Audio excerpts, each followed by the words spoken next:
जब भक्त भगवान को प्राप्त हो जाता है तो भगवान के समान हो जाता है। फिर जो भगवान कर सकते हैं वो क्यों भक्त क्यों नहीं कर सकता?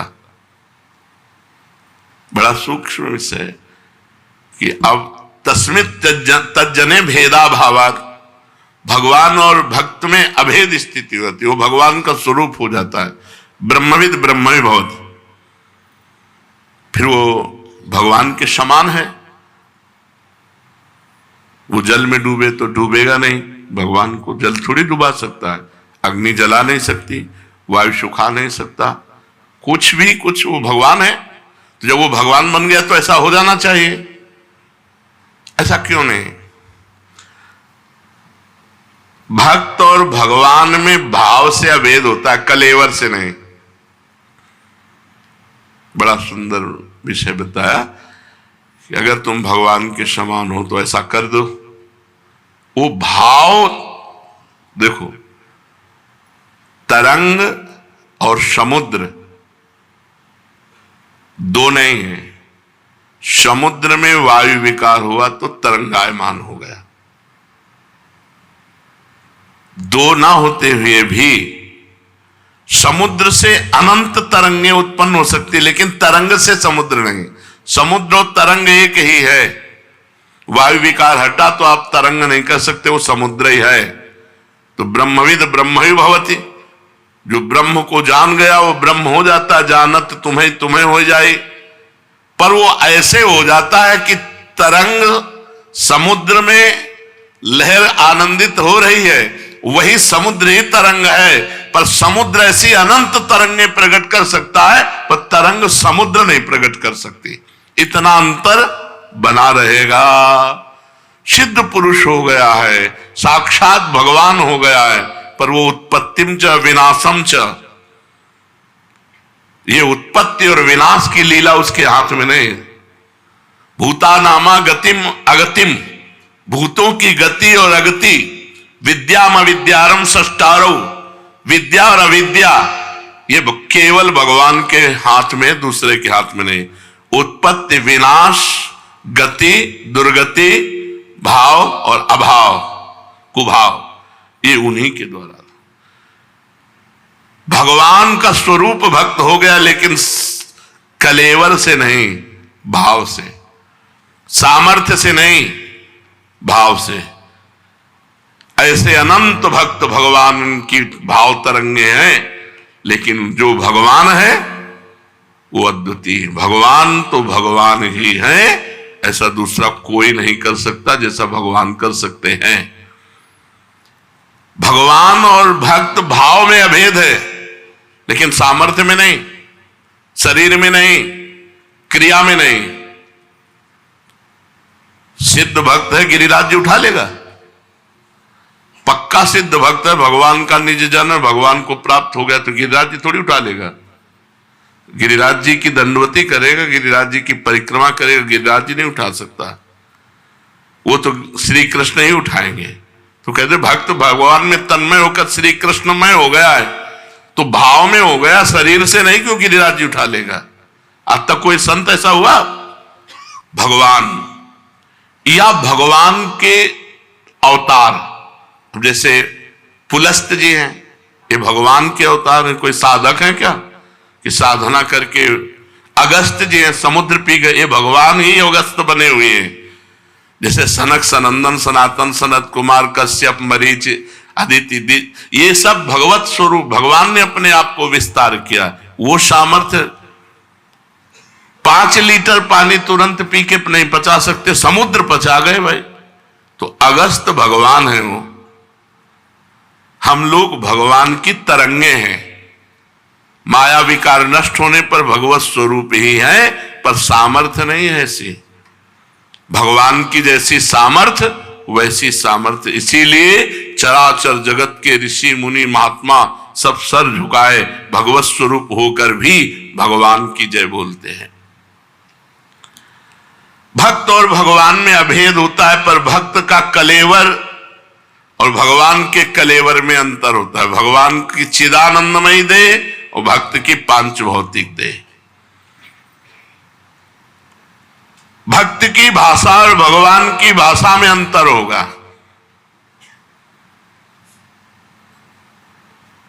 भक्ति की भाषा और भगवान की भाषा में अंतर होगा। भक्त के शरीर और भगवान के शरीर में अंतर होगा, और भक्त के कार्य क्षेत्र और भगवान के कार्य क्षेत्र में अंतर होगा। भक्त का कार्य क्षेत्र जितना सीमित है, लेकिन भगवान का कार्य क्षेत्र असीम अनंत ब्रह्मांड।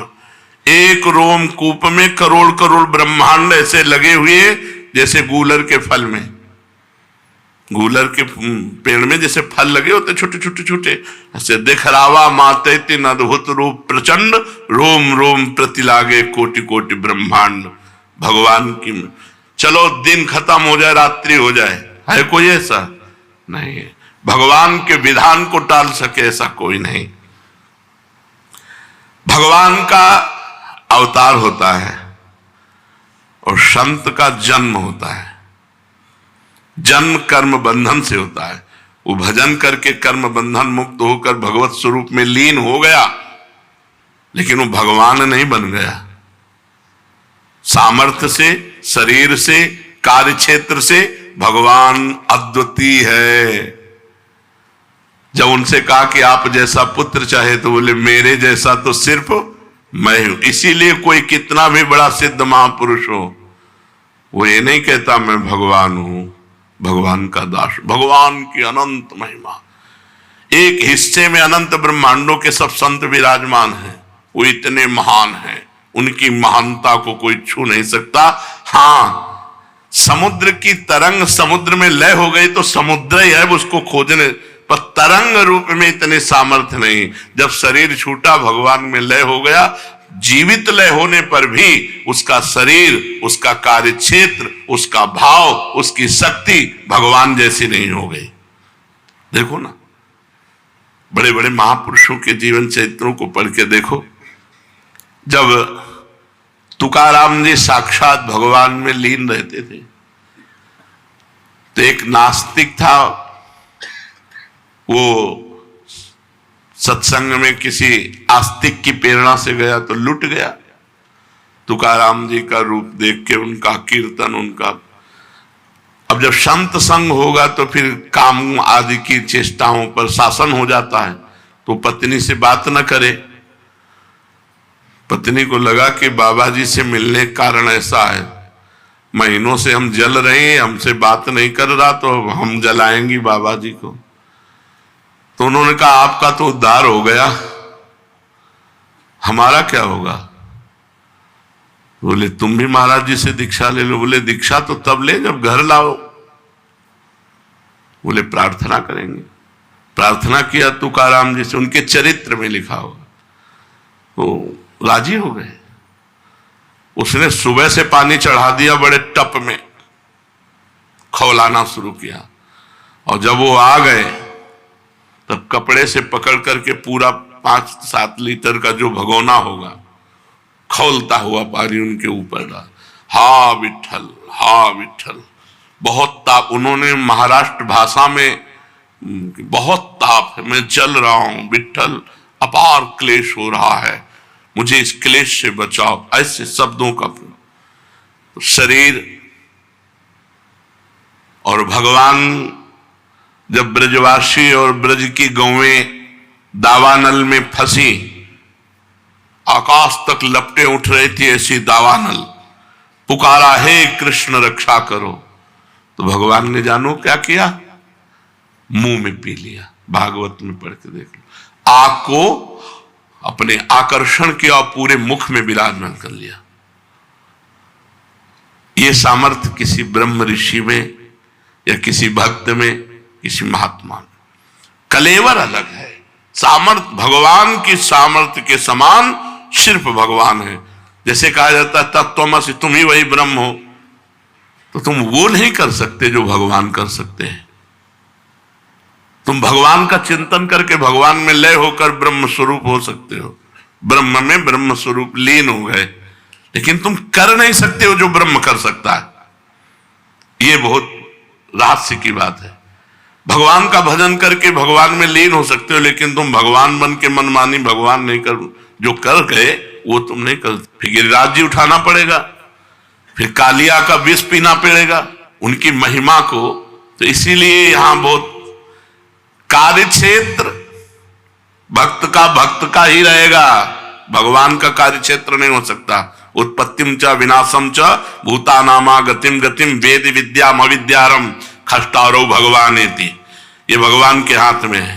विद्या अविद्या, गति अगति और सृष्टि और प्रलय ये कोई नहीं कर सकता। तो हम किसी व्यक्ति को भगवान मानकर पूजते हैं तो क्या उचित है?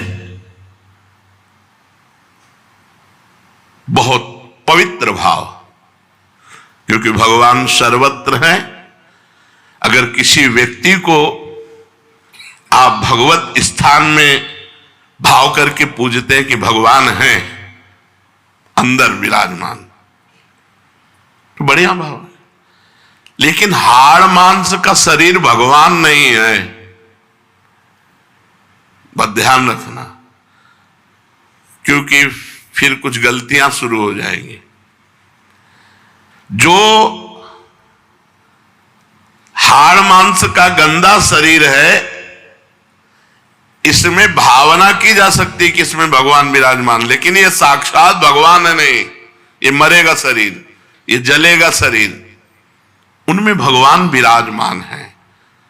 सच्चिदानंद भगवान सबके हृदय में विराजमान है। आप भाव कर सकते हैं, लेकिन अगर वो अपने को भगवान मानता है, बड़ी भूल करता है। भगवान जो शक्तिमान है उनकी बराबरी कोई कर ही नहीं सकता। वो दंभी होगा, वो पाखंडी होगा जो अपने को भगवान कह के पुजवाए रहा है। आप भगवान मान करके पूछ सकते हो, आपका भाव है, लेकिन जिसको पूज रहे हो वो भगवान कभी नहीं हो सकता, अपने को नहीं मान सकता। वो भगवान का दास ही मानेगा, क्योंकि भगवान जैसे सिर्फ भगवान है, दूसरा कोई नहीं। हम भाव करके तो ईंट पत्थर में भी भगवान की पूजा कर सकते हैं, भाव करके पशु पक्षी में भी कर सकते हैं, लेकिन वो साक्षात भगवान नहीं है।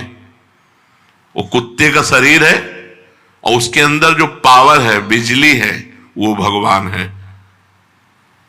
तो बाहरी शरीरों से संबंध न रखे। ये हाड़ मांस के शरीर नष्ट होने वाले हैं।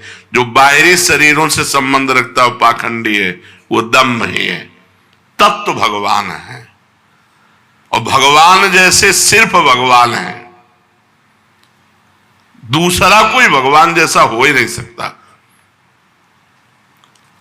एक वो पौंड्रक वासुदेव की कथा आती है कि वो अपने को द्वारिकाधीश जैसा पूरा सजाए रहता था, और स्याही आई पोत के, लकड़ी के, सुदर्शन चक्र सब ऐसे पूरा। ये उसे वासुदेव की गति प्राप्त हुई, वो भगवान के सारूप्य मोक्ष को प्राप्त हुआ। लेकिन भगवान ने प्रगट में तो दंड दिया ना, तू भगवान नहीं, मैं भगवान हूं, ले सुदर्शन चक्र। भगवान ने सुदर्शन चक्र से यहां ये बात कह रहे हैं कि आप कहीं भी भगवत भाव कर सकते हैं, क्योंकि भगवान सर्वत्र हैं।